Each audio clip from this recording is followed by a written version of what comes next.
धन्यवाद दूची व्यास print media association कर्मकर्ता मानक जहाँ ये सप्तम वर्ष वार्षिक उत्सव प्रतिपादन कर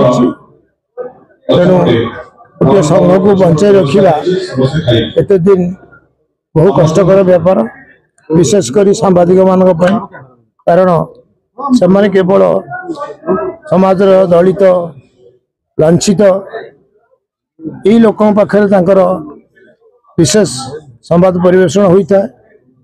तेणु आर्थिक साहाय्य सहयोग कोटी पाइबा भाग्य रे प्राय न था।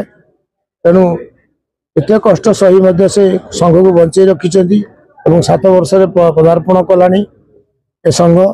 तेणु सांबादिक भाई मान समस्त को धन्यवाद दूँ। आज कार्यक्रम बहुत महत्वपूर्ण थिला। बहु विषय युगांतकारी पदक्षेप ना वो विशिष्ट वक्ता मैंने उपदेश देले। विशेष कथा अर्जुन दास बड़ खबर संपादक जो कहले शुणा बहुत भल लगिला।